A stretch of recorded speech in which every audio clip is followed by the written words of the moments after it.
ఒకవేళ మానేసినట్లయితే తెలుసుకోవడం సాధ్యమే, కానీ ఇంత పెద్ద సంఘంలో ఎవరైతే మందిరానికి రాలేకపోయారో వాళ్ళని కనుగోవడం అనేది కష్టం. కాబట్టి దేవుని మహాకృపను బట్టి యాక్సెస్ కార్డ్ సిస్టాన్ని 2007లో దేవుడు నాకు ఇచ్చిన జ్ఞానంతో అది ప్రవేశపెట్టాను.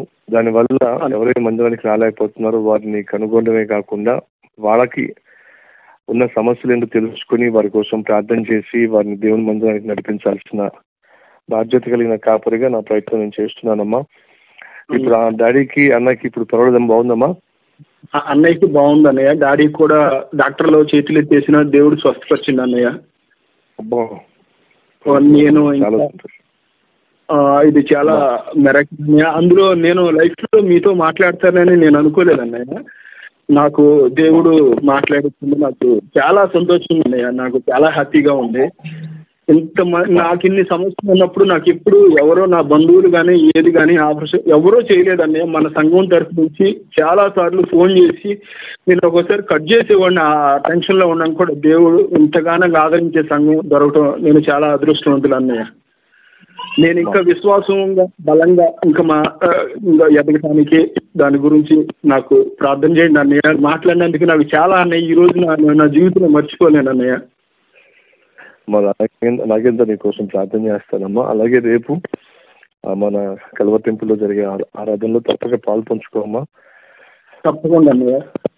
మా ప్రార్థన చేస్తాను. అలాగే ప్రతి ఒక్కరూ ప్రార్థనలో ఏకీభవించండి. ఎందుకంటే ఒకవేళ మీ కుటుంబంలో ఎవరైనా అనారోగ్యంగా ఉందా వెళుతున్నారేమో, తమ్ముడు చెప్తున్న సాక్ష్యం మీరు విన్నారు కదా, డాక్టర్స్ ఏమో చేతులు ఎత్తేశారు, మా వల్ల కాదు అని చెప్పి, అయినా దేవుడు అద్భుతం చేసి తండ్రిని స్వస్థపరిచాడు.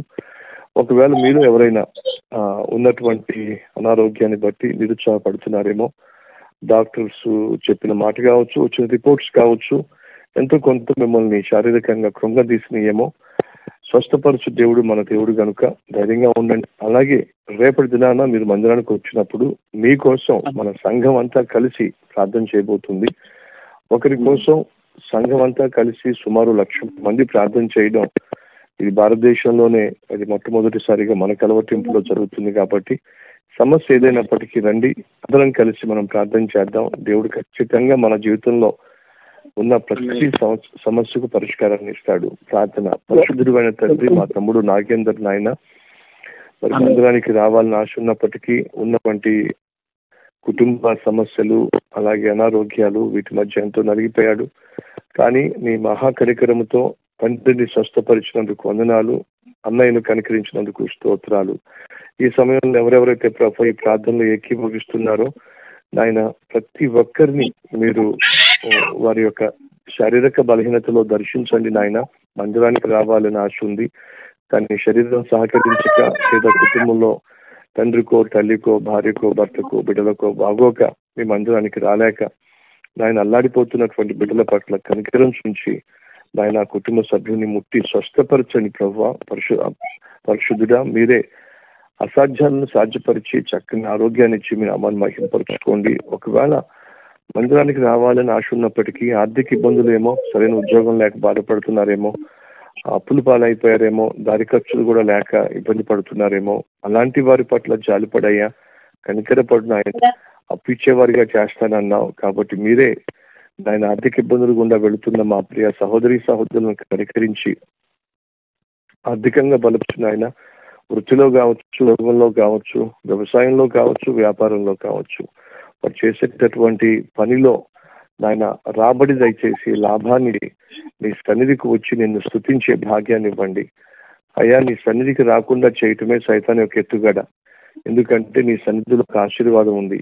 మా లోపాలు మేము గ్రహించగలుగుతాం.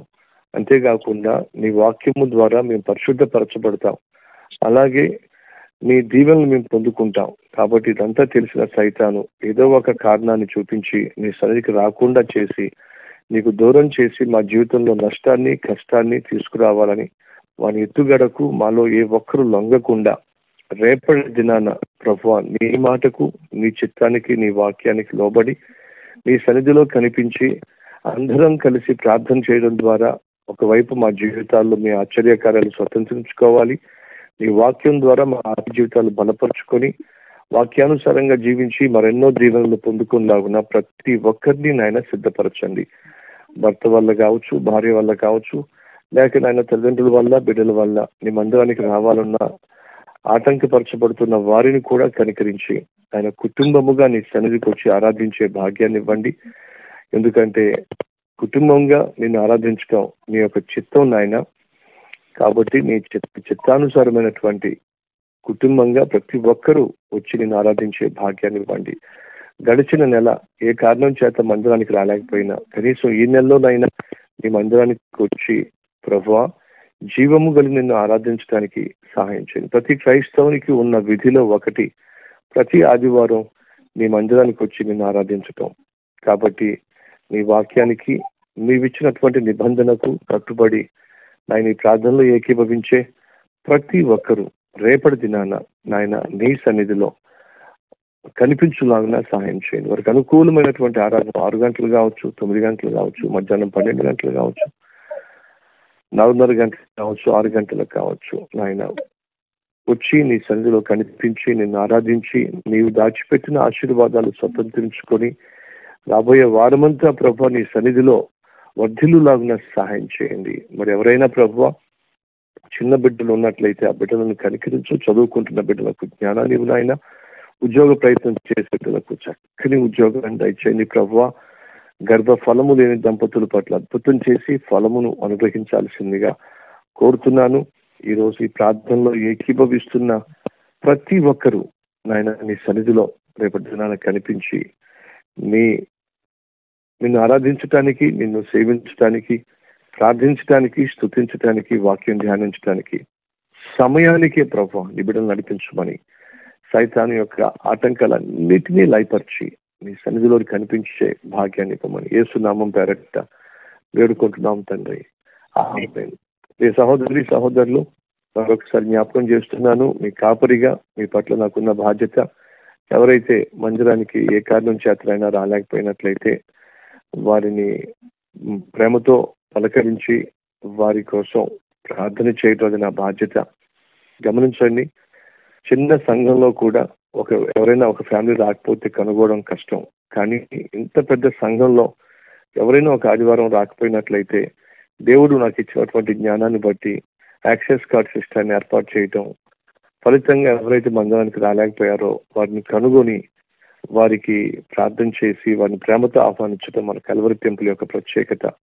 కాబట్టి మీ పట్ల బాధ్యత కలిగినటువంటి కాపరిగా నేను పడుతున్న ప్రయాసకు ప్రతిఫలంగా మీరందరూ మందిరానికి వచ్చి దేవుణ్ణి ఆరాధిస్తే బహుగా సంతోషిస్తాను, దేవుణ్ణి మహింపరుస్తాను. కాబట్టి రేపు తప్పక దేవుని సన్నిధికి వస్తారని ఆశిస్తూ మీరు రాకొక్కరికి ఎదురు చూసే మీ సతీష్ కుమార్. తప్పక వస్తారు కదా?